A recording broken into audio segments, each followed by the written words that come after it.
Davison had been back in Nigeria for only 3 weeks, yet his name was already vibrating through every boardroom in the country.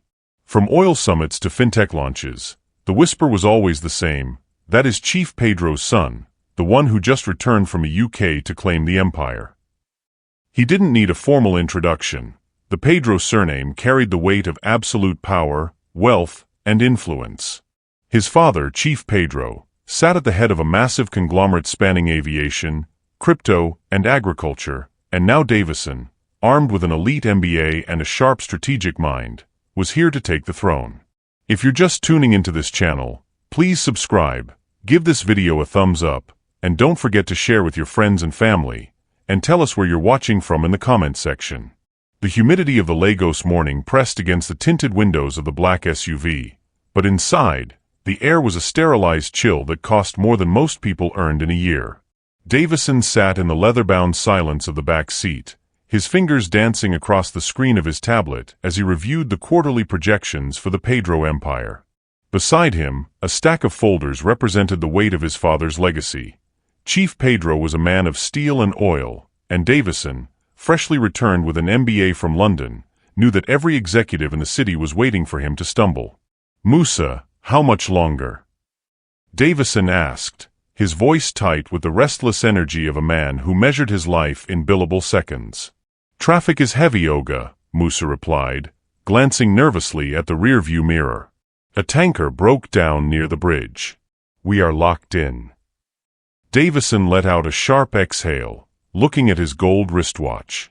He had a 9 a.m. meeting with a Dutch investment group, and the stagnation of the Lagos gridlock was starting to feel like a personal insult. He looked out at the chaos of the street, the hawkers weaving through cars with trays of plantain chips, the yellow Danfo buses screaming destinations, and the thick, gray exhaust that settled over everything like a shroud. "Try the inner route," Davison commanded, gesturing toward a narrow street lined with crumbling storefronts and open drainage. "Anything to keep us moving." Musa veered off the main road, the SUV bouncing over the uneven pavement of a street that wealth usually forgot. As the vehicle slowed to a crawl behind a line of tricycles, Davison's gaze drifted toward the sidewalk. There, huddled against a sun-bleached concrete wall, sat a woman and 2 small children. She was wearing a tattered wrapper that had lost its color to years of dust and washings, and her face was cast down toward a rusted metal bowl. At first, Davison began to look away, reaching for his phone to check another email. But a sudden, sharp instinct, a phantom memory from a life he thought he had buried, made him look back. He stared at the slope of her shoulders and the way she tilted her head to whisper something to the little girl beside her. "Stop the car," Davison said, his voice barely a whisper. "Sir?" "We are in the middle of the road," Musa stammered, confused. "I said stop. Pull over right there." Davison's heart began to hammer against his ribs with a violence that terrified him. He didn't wait for Musa to open the door. He stepped out into the heat, the smell of diesel and dust hitting him instantly. He walked toward the woman, his polished designer shoes crunching over the grit of the roadside. As he drew closer, the woman didn't look up. She simply held the rusted bowl a little higher, a silent, practiced plea for mercy. "Ademola," he said, the name feeling strange and heavy on his tongue. The woman froze. Slowly, she raised her head, her eyes squinting against the harsh glare of the sun. Her cheeks were hollowed by hunger, and her skin was parched, but the shape of her eyes was unmistakable. "Ademola, it's me," he said, his voice cracking.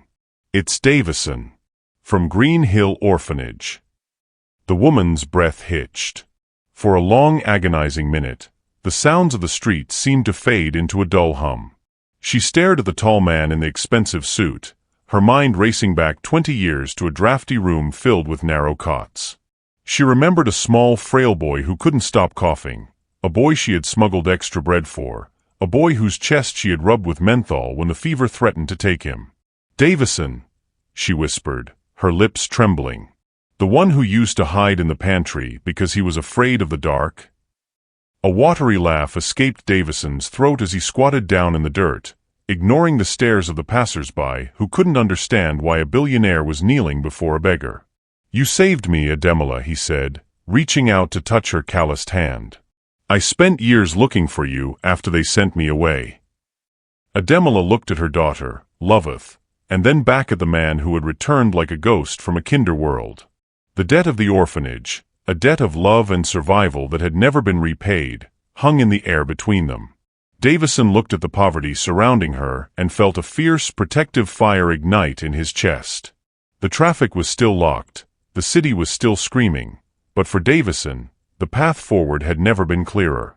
The black Range Rover glided through the towering gates of the Banana Island estate, leaving the chaos of Lagos behind for a world where the grass was manicured to a uniform height and the silence felt expensive. Ademela sat pressed against the leather seat, her fingers interlaced tightly with Loveth's small, dirt-streaked hand. As the vehicle pulled into the sweeping driveway of the Pedro mansion, Ademela felt a cold knot of anxiety tighten in her stomach. The house was a masterpiece of glass, steel, and white marble, rising against the sky like a monument to a life she had only ever seen from the windows of a bus. To her, it did not look like a home. It looked like a fortress designed to keep people like her out. Davison stepped out of the car, his movements fluid and confident, but Ademela remained frozen. She looked down at her tattered wrapper and her bare, dusty feet, then at the spotless white driveway beneath her. It felt as though her very presence was a smudge on a clean canvas. "Davison, I cannot," she whispered as he opened the door for her voice trembling with the weight of her displacement. "This place, it is not for us. People will think we have come to steal or that we are trespassing where we do not belong." "You are my guest, Ademela," Davison replied, his voice softening with a gentleness that didn't match the sharp lines of his designer suit. He reached in, lifting Loveth into his arms. The little girl stared up at the dancing fountain in the center of the driveway, her eyes wide with a mixture of awe and terror. "Mommy, is this a hotel for kings?" she asked, her voice small and fragile. Davison laughed softly, but the sound only made Ademela feel more conspicuous. She stepped out of the car, walking on the balls of her feet as if she could minimize the contact between her poverty and his wealth. As they crossed the threshold, the blast of the air conditioning hit her like a physical wall.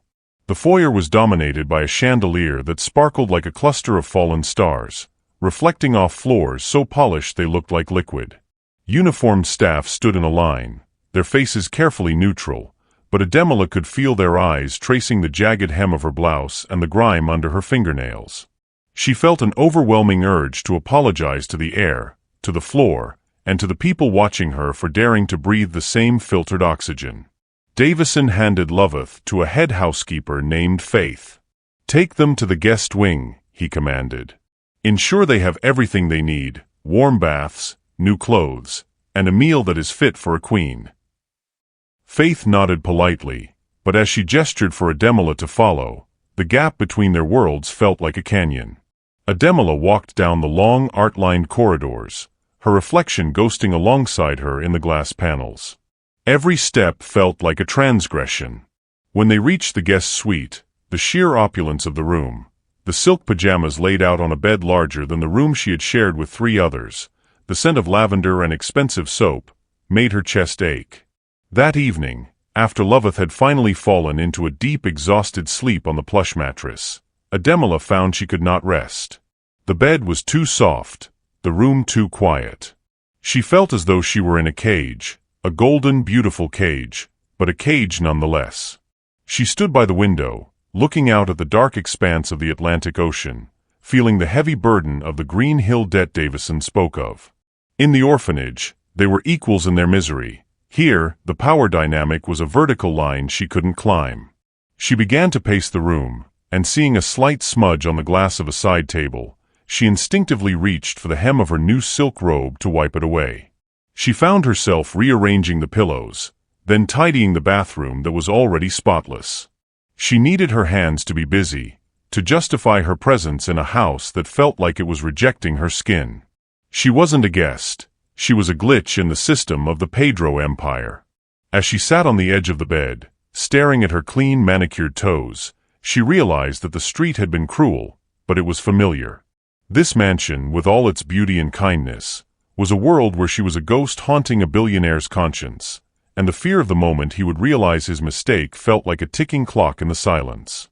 The morning sun filtered through the high glass windows of the Pedro mansion, casting long geometric shadows across the marble floors, but Ademela had already been awake for hours. While the rest of the household slumbered in the silence that only immense wealth can provide, she had been pacing the guest suite, her hands itching with a restlessness she couldn't suppress. In the guest wing, everything was too perfect, too still. To stay in that bed, draped in silk that cost more than a year of her past life, felt like an admission of helplessness she wasn't ready to make. She was not a project or an experiment. She was a woman who had survived the streets by the strength of her own back.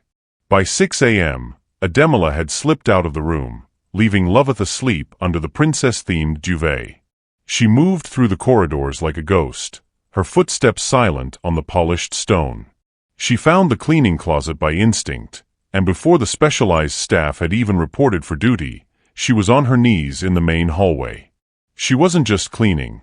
She was scrubbing with a ferocity that suggested she was trying to wash away the very memory of the roadside dust. Faith, the head housekeeper, walked into the hallway carrying a stack of fresh linens and stopped dead in her tracks. "Madam?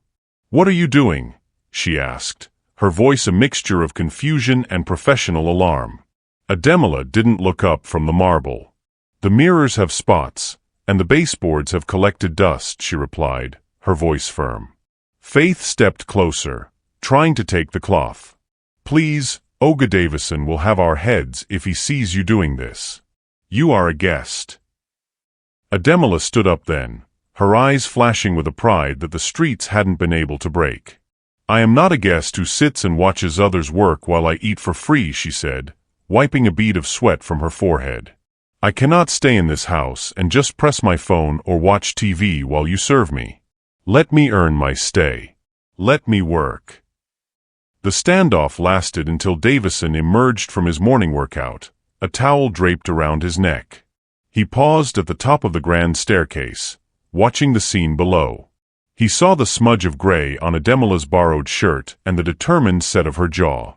He realized then that if he didn't give her a role, her dignity would drive her right back out the front gates. "Faith, it's all right," Davison called out, descending the stairs. He walked over to Ademela, smelling of expensive soap and the outdoors. "If you want to help, I won't stop you. But you are not a maid, Ademela. You are my friend." "Then let a friend cook for you," she countered, her gaze unwavering. "Your chef makes food that looks like a painting, but it does not taste like home. Let me make you real food. Ademela food." Davison smiled, a genuine boyish expression that reminded her of the child at Green Hill. "The yam and egg sauce?" he asked. She nodded. An hour later, the clinical stainless steel kitchen was transformed. The scent of bleached surfaces was replaced by the rich, spicy aroma of frying peppers, onions, and slow-simmered palm oil. Ademela moved with a grace she hadn't shown since arriving. Here, amid the steam and the sizzle, she was the master of her domain. She peeled the yam with practiced precision, her movements rhythmic and sure. Loveth sat at the breakfast bar, sipping chocolate milk and watching her mother with wide, proud eyes.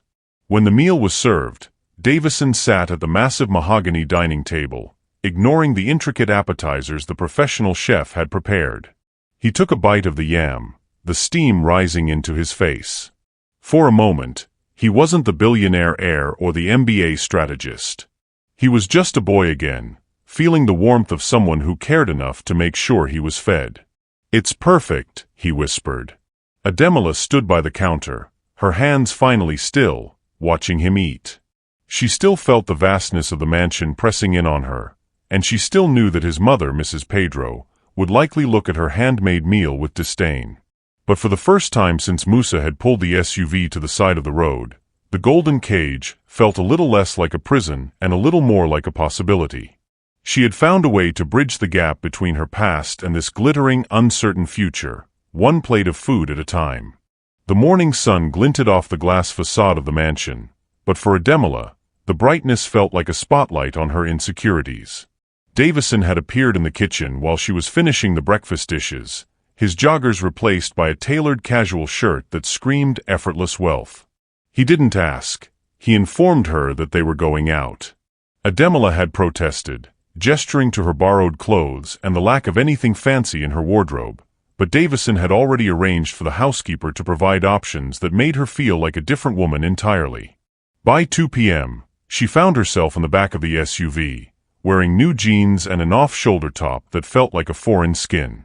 Her handbag sat awkwardly on her lap, a weight she was terrified to drop or lose. The drive to the modern mall in Lekki was a blur of high-rise buildings and manicured palm trees. Beside her, Loveth was already vibrating with excitement, her white sundress a stark contrast to the rags she had worn just days prior. When they pulled up to the entrance, Loveth caught sight of an ice cream sign and let out a jubilant scream. Ademela, however, felt a wave of nausea.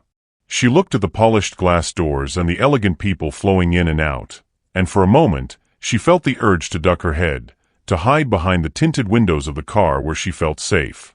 "You brought us here for ice cream?"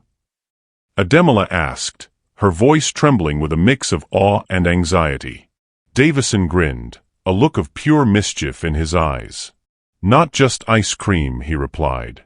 He mentioned a play area for Loveth and, more importantly, a bookstore for Ademela. He remembered a detail she thought was buried under years of survival, that she used to love reading. "I remember everything," he said softly, and in that moment, the billionaire air was gone, replaced by the boy from Green Hill who had once watched her every move with adoration. Inside the mall, the air was cool and smelled of expensive perfume and roasted coffee. Ademela walked stiffly at first, waiting for a security guard to intercept her, to tell her there had been a mistake and that people from the roadside were not permitted here. But Davison walked beside her, not in front of her like a master, but shoulder to shoulder like an equal. He didn't treat her like a charity case or a project to be managed. He treated her as the woman who had once been his protector. They settled into a booth at a gelato cafe. Loveth was quickly whisked away to the kids' station, where she began meticulously decorating a cup of ice cream with an abundance of sprinkles. Ademela watched her daughter, then looked across the table at Davison. The reality of the situation felt fragile, like a bubble that could burst if she breathed too hard. "Davison, this is too much," she whispered, twisting a napkin between her fingers. "All this for me?" Davison shook his head, his expression turning serious. "For you and your daughter," he corrected. He told her that she had given so much in her life and that it was finally time for someone to give back to her. Ademela hesitated, the scars of past disappointments still fresh in her mind. She asked him if this was just an experiment, if it would end with a note telling her it was time to leave. Davison reached across the table, his gaze steady and warm. "You're not a project, Ademela," he said firmly. "You're family." For the first time in years, the crushing weight of being a burden began to lift. She didn't feel like a beggar or a single mother struggling to survive. She felt seen for the person she actually was beneath the poverty. A small, genuine smile finally reached her eyes, and the silence between them was no longer awkward, but filled with a new kind of peace. Davison noticed the shift in her mood and added playfully that if he threw her out now, no one would be left to clean his massive chandelier. Ademela burst into laughter, a sound that was loud, real, and free from the shadows of the street. As they left the cafe to find the bookstore, she walked with her head a little higher. She was still in a world of glass and marble, but for the first time, she felt like she wasn't just trespassing, she was living. The evening air in the backyard of the Banana Island mansion was thick with the scent of blooming jasmine and the distant rhythmic hum of the Atlantic. Davison and Ademela sat together on the patio, the soft glow of the garden lights casting long flickering shadows across the stone floor. For the first time since she had arrived, the house felt quiet, stripped of the frantic energy of corporate meetings and the playful chaos of Loveth, who had finally succumbed to sleep in her princess-themed room. Ademela leaned back, her feet bare against the cool ground, feeling a strange sense of peace that usually eluded her in this temple of glass and steel. Davison watched her for a long moment, his usual air of executive authority replaced by a vulnerable, boyish stillness. He leaned forward, resting his elbows on his knees, and looked at the woman who had spent the last few weeks trying to disappear into the chores of his household. "Ademola," he said softly, breaking the silence that had stretched comfortably between them. She turned to him, the light catching the newfound clarity in her eyes. "I have a serious question," he continued, his voice dropping to a register that made her heart shift gears. Ademola raised an eyebrow, a defensive reflex born of years on the street. "What now, Davison? Is there another mirror with a smudge on it?" she teased, though her fingers gripped the edge of her seat. He didn't laugh this time. "Do you have a boyfriend?" he asked, his gaze steady and unblinking. The question hit her like a physical weight, and the spatula of her mind seemed to freeze mid-air. She looked away, her cheeks warming despite the cool evening breeze. "I don't have time for relationships, Davison," she whispered. "Nobody wants a beggarly single mother." Davison moved closer, his presence commanding and yet incredibly gentle. "I'm not asking out of pity, and I'm not asking because of what happened at the orphanage," he said, his voice firm with conviction. "I'm asking because I meant what I said earlier. I like you. I really like you." Ademola shook her head, her mind spinning like a washing machine as she tried to reconcile her reality with his confession. "Don't say things you'll regret later," she warned. "We come from different worlds." It was then that Davison took the silent vow he had carried since childhood and gave it words. "I told myself I would marry you back then at Green Hill," he admitted, a faint smile playing on his lips. "When you were sneaking food to me, when you were the only one helping me breathe through my sickness, I used to say it to myself like a joke, that one day, I'll marry Ademola." He looked at her, his eyes shining with a truth that had survived 20 years of distance and wealth. "I never forgot you. While I was in London, in restaurants and boardrooms, you were the standard I held every other person to." Ademola's lips parted, but no words came out. She had spent years thinking of him as a frail, weak boy she had to protect, never imagining that while she was saving his life, he was silently falling in love with hers. The realization shattered the last of her internal walls. This wasn't a billionaire playing a game of charity. This was a man fulfilling a promise he had made to himself when he had nothing else to own. "I really like you, Ademola, and I'd love to date you properly," he said, his hand reaching out to tentatively cover hers. The touch was soft, not forceful, but it sent a jolt through her that made her feel more alive than she had in a decade. The fear of being a burden, the shame of the roadside, and the pressure of his mother's invisible expectations were still there, but in the circle of light on the patio, they seemed smaller. Ademola looked at him, really looked at him, and saw the boy who used to fall sick every 2 market days, now grown into a man who was offering her a permanent place by his side. She felt a tear prick her eye, not of sorrow, but of the sheer overwhelming shock of being wanted for exactly who she was. "Okay," she whispered, her voice trembling but certain. "Yes, Davison. I would like that too." As the moon rose higher over the mansion, the silent vow became a shared path. They sat in the backyard for another hour, talking not of empires or poverty, but of the future they were now building together. The golden cage had finally opened, not to let her out, but to let her truly in. The fragile peace of the Banana Island mansion was shattered by the sharp click of designer heels echoing through the marble hallway. Mrs. Pedro had arrived unannounced, her presence heralded by a cloud of expensive perfume and an aura of absolute authority. Davison and Ademola had been curled up on the sofa with Loveth, watching a cartoon that the little girl had insisted on for the 3rd time that evening. The image of domestic bliss, Davison with his arm draped behind Ademola and Loveth asleep with a bowl of popcorn, was exactly what Mrs. Pedro encountered as she swept into the living room. The air in the room instantly turned cold. Mrs. Pedro stood in her full designer glory, her eyes moving slowly and with visible distaste across the sleeping child and then to Ademola. Her lips tightened into a thin, dangerous line. "Davison," she said, her voice like a whip. "I need to speak with you upstairs now." Ademola immediately stood up, her heart hammering against her ribs as the old feelings of unworthiness rushed back. "Good evening, Ma," she whispered, but Mrs. Pedro didn't even acknowledge her existence. Davison placed a reassuring hand on Ademola's arm before following his mother into the upstairs lounge, closing the door firmly behind them. Inside the lounge, the confrontation was immediate. Mrs. Pedro turned on her son, her arms folded tightly across her chest. "What is going on in this house?" she demanded, her voice rising in pitch.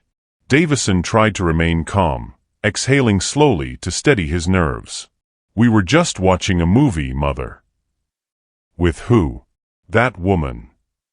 Mrs. Pedro snapped, her face darkening with indignation. "That roadside charity case you picked off the street."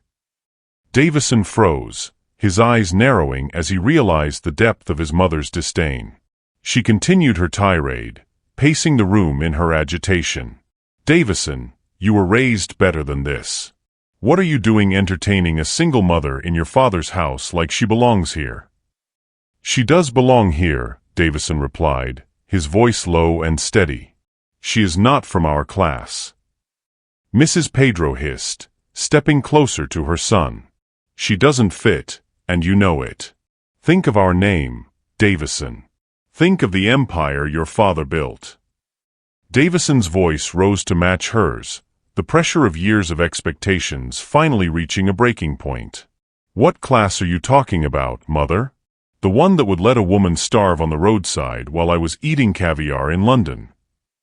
He looked at her with a mixture of sadness and defiance. "She is the person who fed me when nobody else would. She sat beside me when I couldn't breathe at that orphanage." Mrs. Pedro scoffed, her expression one of pure disbelief. "She is a single mother with a child whose father nobody even knows. Is that what you want to attach to the Pedro name? The papers will have a field day. The board will whisper. Investors will pull back." "I don't care about the board, and I don't care about the investors," Davison declared, his decision final. "I am in love with her, and I am going to marry her." Downstairs, Ademola stood frozen near the base of the staircase. She had come up to retrieve a blanket for Loveth and had inadvertently heard every biting word of the Queen Mother's wrath. Tears blurred her vision as her heart shattered into 1,000 pieces. The words "roadside charity case" and "not from our class" rang in her ears like a death knell. By the time Davison emerged from the lounge, his face flushed with the heat of the argument, Ademola had already retreated to the guest wing to pack her meager belongings. The golden cage had finally been breached by the reality of the world outside, and the cost of Davison's love was beginning to look far too high for her to pay.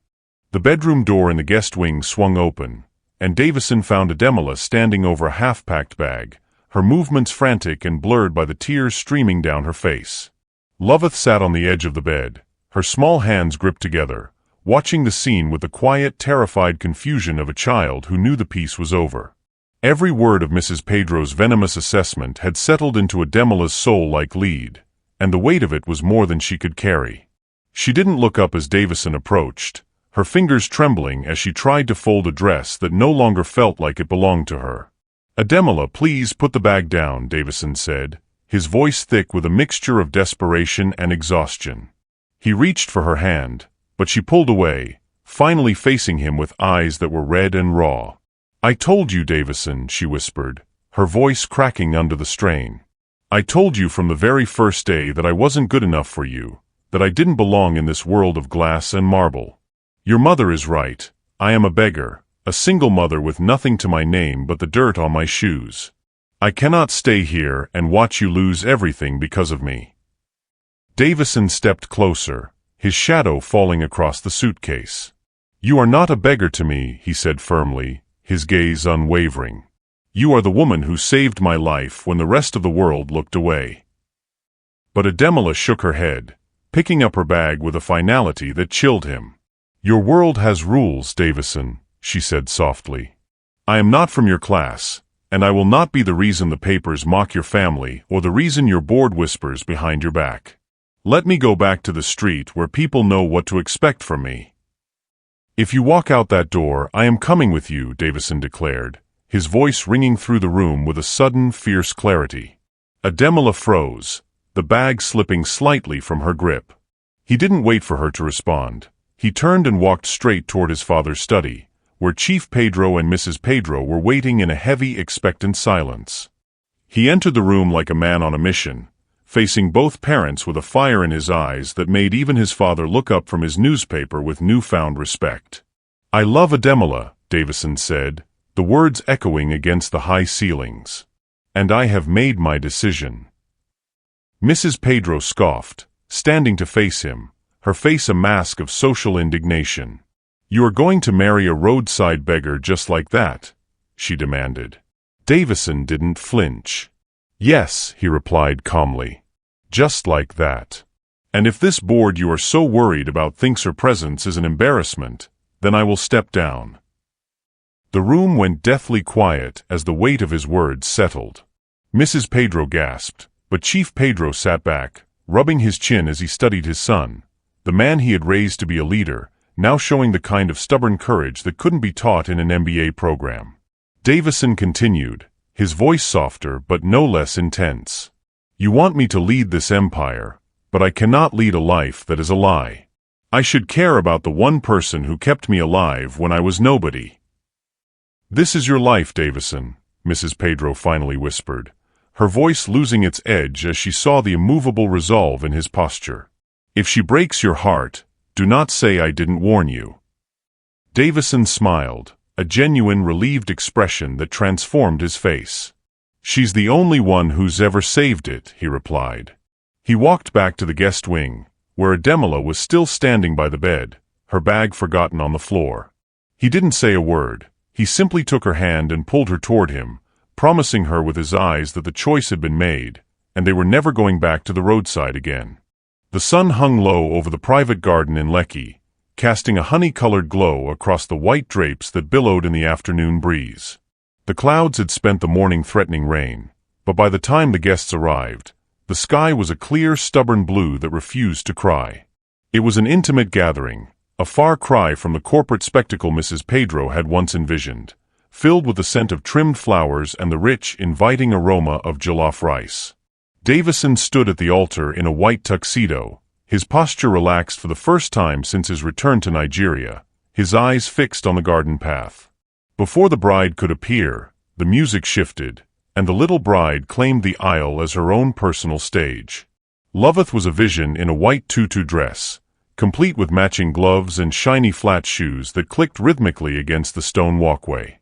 She didn't just walk, she marched with a fierce, dramatic grace, clutching a plastic bouquet she had personally raided from a decoration basket earlier that morning.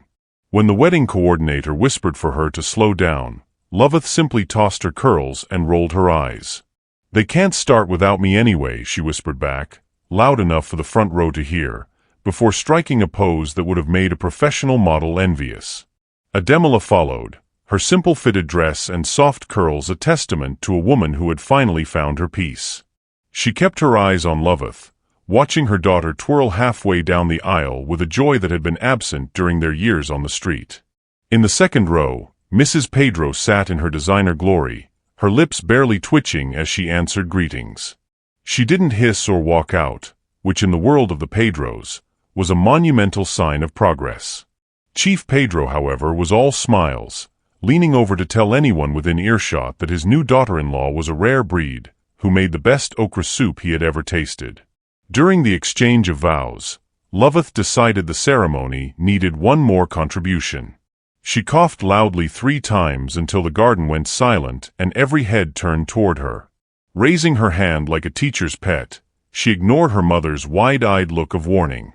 "I just want to say," Loveth announced to the crowd, adjusting her gloves with CEO energy, "that today is the best day of my life.